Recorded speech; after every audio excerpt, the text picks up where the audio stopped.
Right now, someone in the world is filling out a visa form.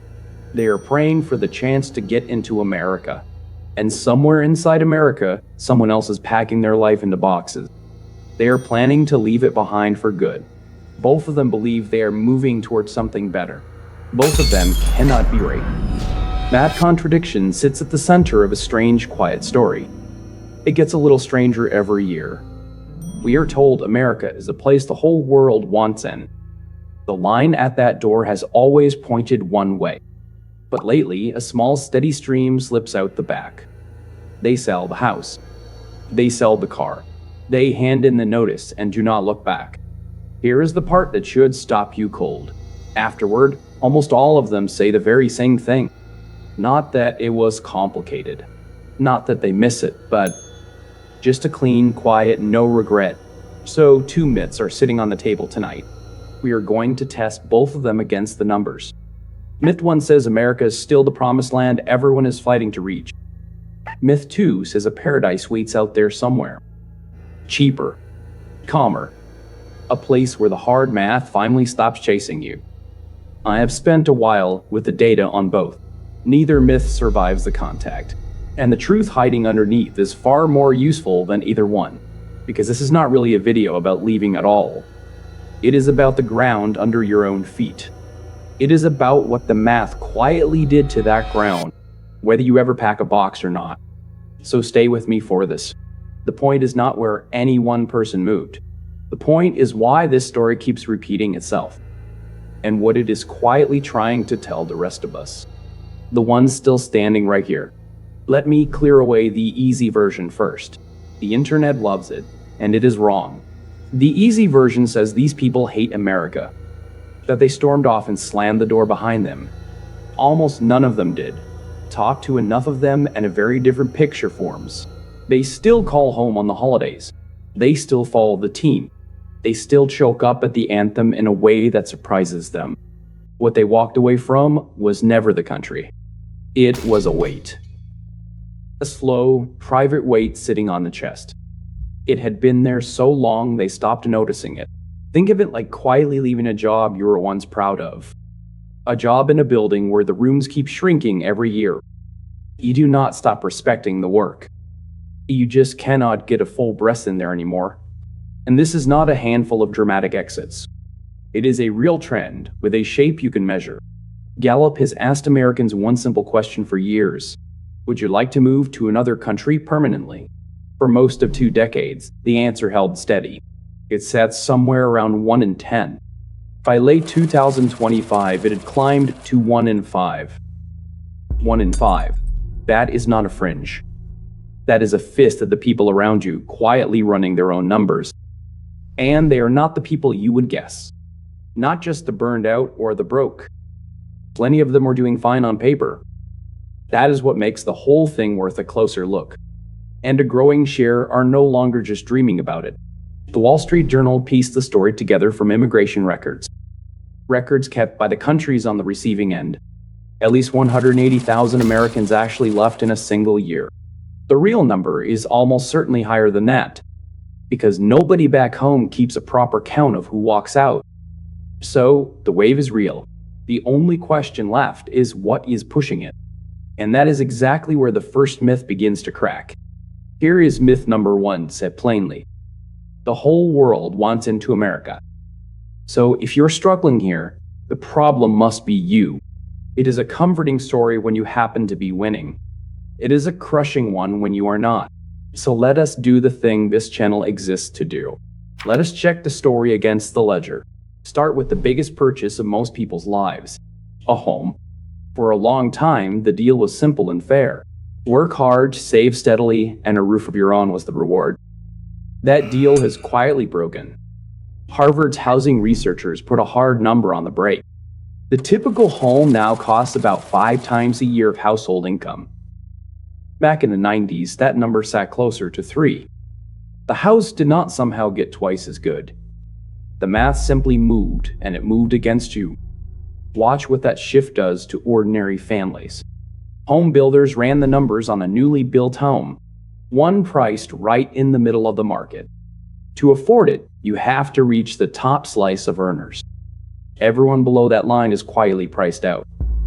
And everyone below that line is 74.9% of households. That is nearly 3 in 4. Sit with that number for a second. The home that once anchored a normal life now sits behind a locked door. A door that 3 in 4 families simply cannot open.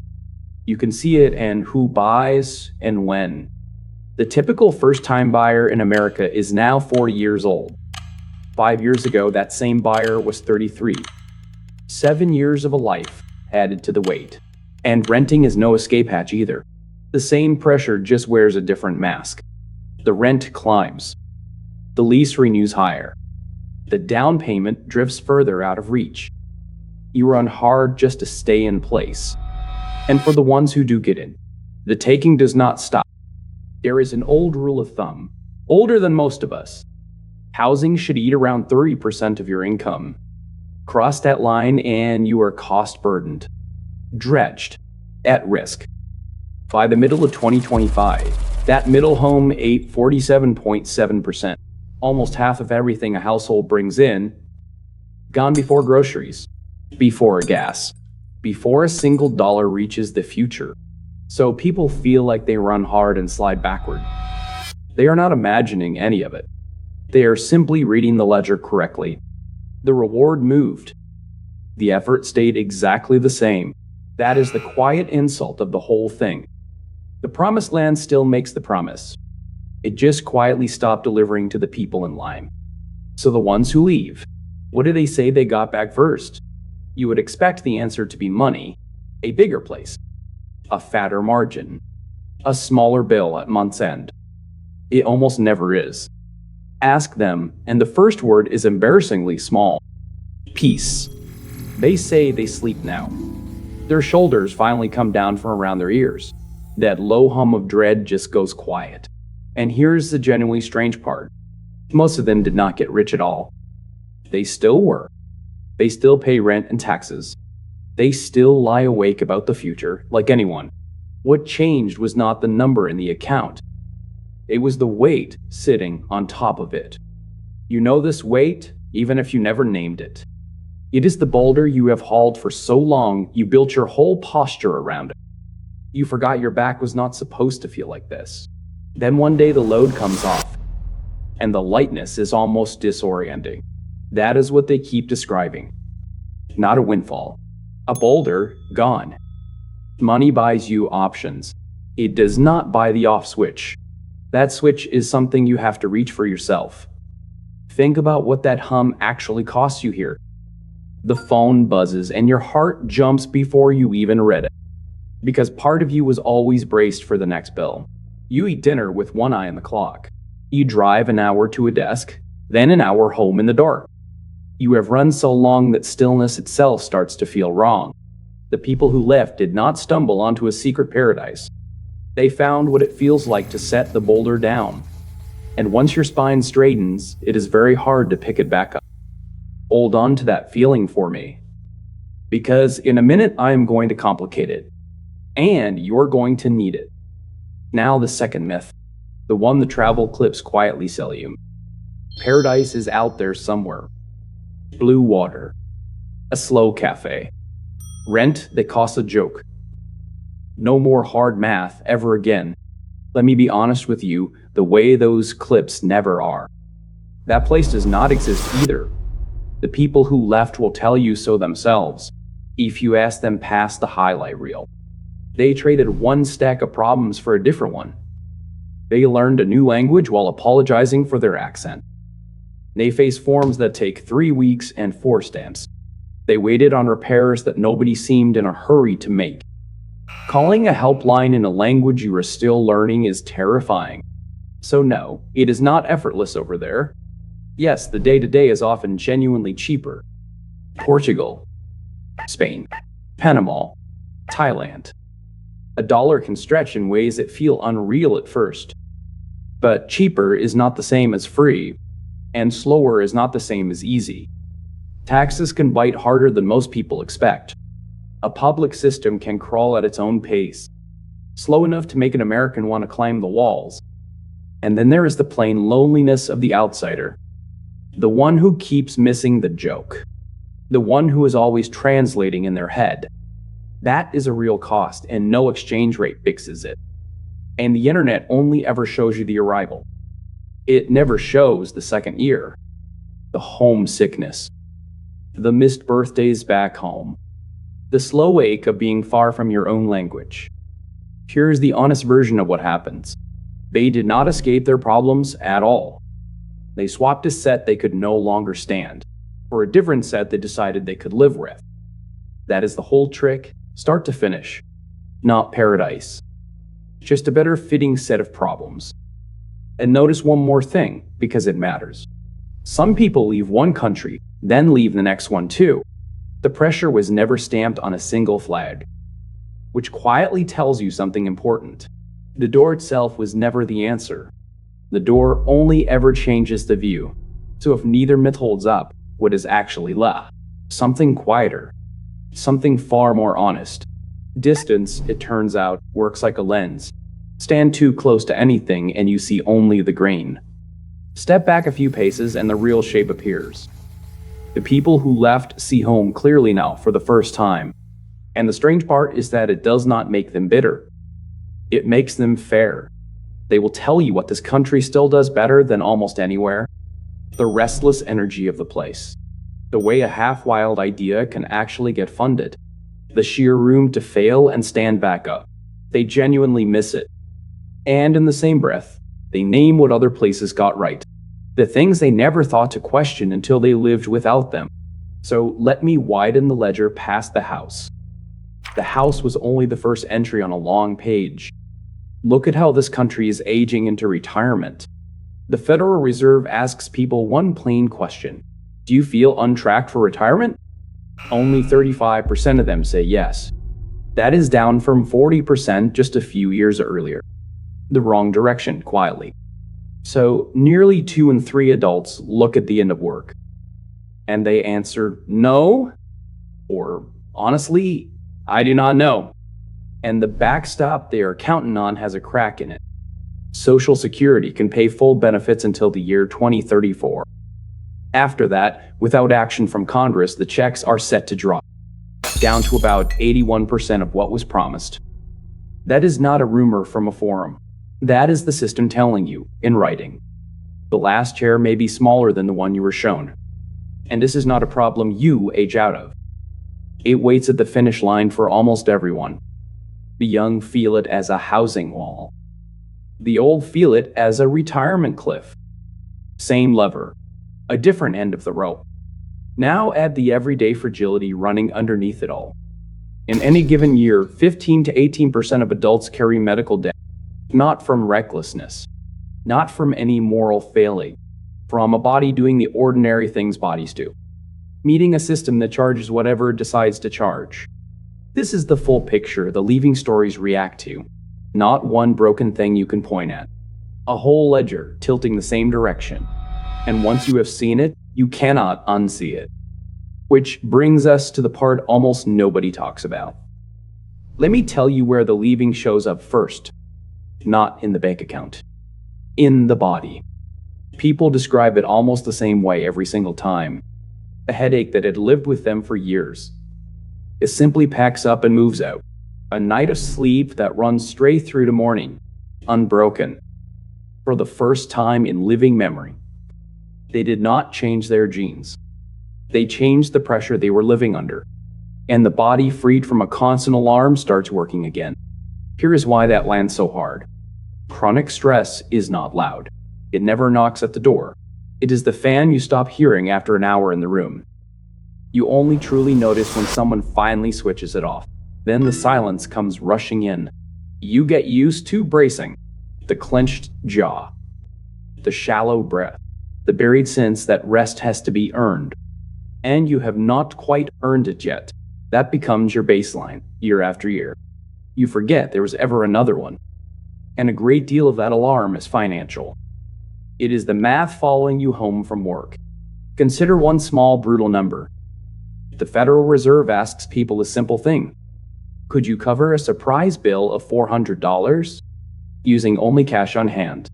37% of them say no, not a medical catastrophe. Not a lost job. 400. A car that will not start on a Tuesday. That is a tripwire more than a third of the country lives beside, one single step away, every day of the week. You cannot carry that and not feel it in your body. The tight chest is not a weakness. It is an accurate read of a real, measurable gap. So when someone crosses a border and the headaches lift, understand what happened. They found no magic water over there. They stepped out from under a specific, measurable weight. And the body, which was never once confused, finally exhaled. Now the turn. The part I most wanted to reach tonight. Every story we have told is a survivor story. Everyone praising the other side already made it to the other side. And a quiet lie is folded into that. The same lie folded into every list of winners. You only ever hear from the ones who got out. You never hear from the person still sitting here. The one with a kid halfway through the school year. A mortgage that is underwater. A job that cannot be done from a beach. Roots that do not pull up clean. That person is nowhere in the highlight reel. And that person is most of us. So this is not a video telling you to pack. Most of us are going nowhere. The kids. The job. The roots. The plain cost of the move itself. They hold us in place, and that is fine. The question was never really about the airport. It was always about the arithmetic. So let me say the thing this genre never says. This is not a story about the people who left. It is a story about the ones who cannot, and what the exact same math is doing to them, right where they stand today. Because here is what needs no passport at all. The house at 5 times income costs that whether you stay or go. The 74.9% locked out of a median home. They are mostly not moving to Portugal. They are moving to a longer commute and a smaller place. The retirement gap does not close because you bloom where you are planted. So if these stories stir something up in you, be careful. Do not mistake that feeling for a plane ticket. The feeling is not really about the destination. It is your own ledger, tapping you on the shoulder, quietly asking to finally be read. The people who left just did their reading out loud, in public, with a suitcase in hand. The rest of us can read the same page at the kitchen table, tonight. And it costs nothing but a little honesty. That is the real invitation buried in all of this. Not to run, just to finally look. Let me talk straight to one person for a minute. The one who did everything right. You were handed a formula and you cut no corners. Go to school? So you went and you took on the debt they called good debt. Get a steady job. So you got it, showed up early, and did not complain. Save whatever you can. So we did, skipping the trips and the new car. Skipping 1,000 small pleasures because that was the deal. And somehow, at the end of all that discipline, the finish line moved further away. That is the part that quietly breaks people. Not being poor. Being obedient and poor anyway.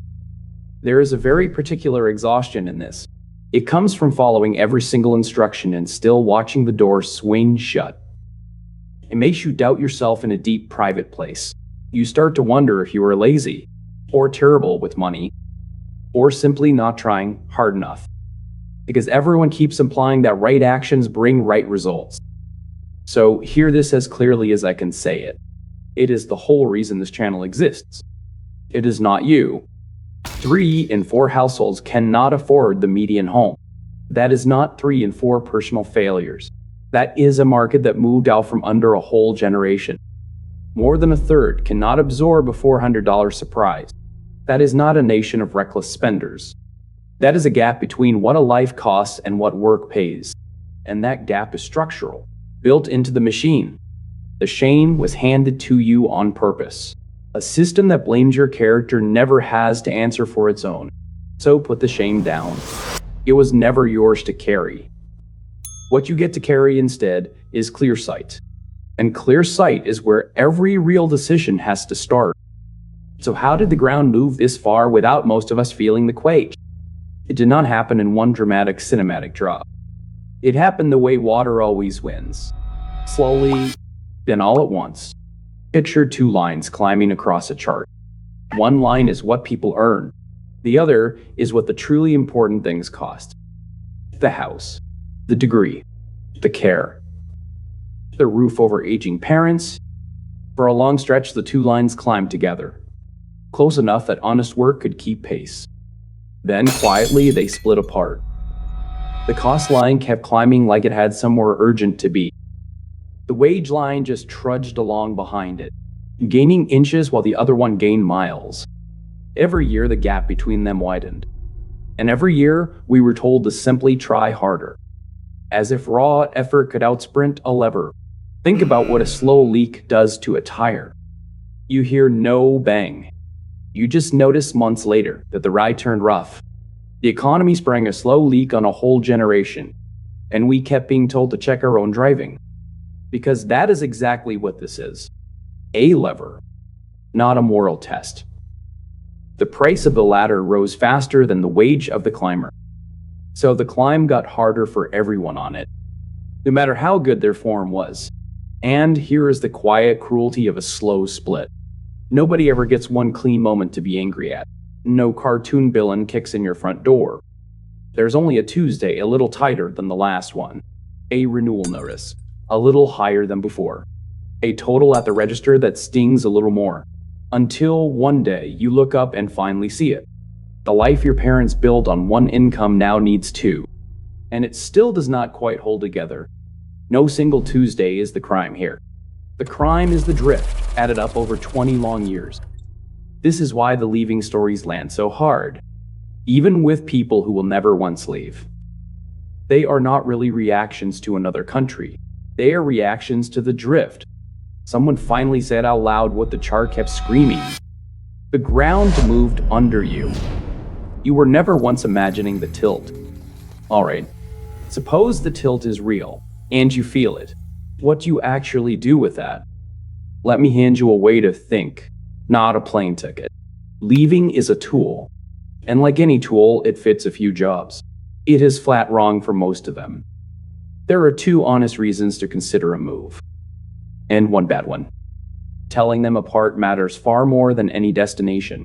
The first honest reason is pure arithmetic. If a lower cost of living genuinely fixes your math, if the same paycheck buys a stable, dignified life elsewhere, a life it simply cannot buy for you here, that is not running away at all. That is reading the ledger and acting on it. The second honest reason is a life you actually want. Slower days, closer people, chosen with clear eyes about the cost. That is a values choice and a completely legitimate one. Now the bad reason, the one to be deeply suspicious of, to not move to outrun a feeling. If the plan is to escape the dread itself, know this: dread packs light and it travels extremely well. It will be waiting for you at the new airport, standing right there by the baggage claim. Because the dread was never really about the country. It was about the gap between your resources and your life. And that gap follows you across any border on Earth, until you finally close it directly. So before anyone dreams about visas, the first move is the same. It is identical for the leaver and the stayer. Read your own ledger. Honestly. Every last number. The house. The debt. The runway to retirement. The $400 trip liar. Not to punish yourself with the total, but to see the real terrain you are standing on. Here is how you actually run it. Write down what comes in. Write down what the fixed things take. The housing. The debt. The minimums. Whatever is left is your real runway. Most people have never seen that number on paper. They feel it as dread instead. Put it in ink and the dread shrinks, down to a size you can actually work with. So the next choice is a choice, and not a flinch. Most people never once do this reading. They live for decades inside a fog of vague money anxiety. The bravest financial act available tonight is not moving abroad. It is turning on the light and looking straight at the real numbers, the ones that have run your life from the shadows. Here's what the leavers actually figured out. And the best news is that it is simple. It is available to you, whether you ever board a plane or not. They stop confusing the address with a life. The honest ones will tell you the plain truth. The change that mattered had nothing to do with the country. It was the pace. Reclaiming 1 hour that used to belong to the commute, a dinner that nobody had to cut short, a walk taken for no reason but the walking. Small things, almost embarrassingly small when you say them. And yet those small things stack up day after day. They are most of what a life is actually made of. We keep waiting for happiness to arrive as one big event. A number finally hit, a milestone finally crossed, a door finally opened. It almost never shows up that way. It shows up instead in the ordinary hours. The very ones we keep treating as filler. Back when those hours were the whole point all along. So here is the resolution. The calm that comes after the alarm. You do not need a border to reclaim a pace. Much of what the levers found is fully portable. You can start tonight in the country you are already in. Guard 1 hour the hustle has no rightful claim on. Eat one dinner with the clock completely out of sight. Say a clean no to one thing quietly stealing your time. And do not wait for permission to start. Nobody hands you a slower life. You carve it out of the one you already have. An hour here, an evening there. Small, deliberate thefts back from the grind. None of that fixes the ledger, and be clear about that. The house still costs exactly what it costs. And the slow work of closing your own gap is real. But a person who can breathe makes far better decisions. Better than a person who is quietly drowning. Peace is not the trophy you collect after you win. Peace is the thing you protect while you are still playing. Or the game takes everything you have, including the years. The levers just protected it loudly with a suitcase. You can protect it quietly, starting with one unhurried evening. So let us come all the way back to where we started. Back to those two people from the beginning. The one filling out the form to get in. The one packing the boxes to get out. Both of them chasing something better. Both of them a little right and a little fooled. The one fighting to get in chases a promised land. One that no longer keeps every promise it made. The one leaving often chases a paradise. One that does not fully exist either. And the truth they circle from opposite sides is the same. The dream was never a place on a map. The old American dream was a location. Get yourself here. Work hard, and the good life gets issued to you like a document. That version is what is quietly dying now, and pretending otherwise helps absolutely no one. But maybe it is not disappearing so much as changing shape. Maybe the dream was never supposed to be an address at all. Maybe it was always a question instead. And it is the same question everywhere you ask it. In Ohio, in Lisbon, in a small, quiet town in Thailand. Not where do I live, but am I actually living? On purpose. By values I chose for myself, or just running a race someone else drew the track for. That question does not need a passport to answer. It needs about 10 honest minutes, and the playing courage to sit still with it. So I will leave it with you the way it was left with me. If nothing had to change about where you are, but everything could change about how you live inside it, what would you take back first? Sit with that one for a while. It is worth more than any exchange rate. If this was useful to you tonight, if it named something you felt but could not quite say, then stay with the channel. We do this every single week. We take the fog of money and turn the light on, one honest number at a time. No hype. No shame. Just the math.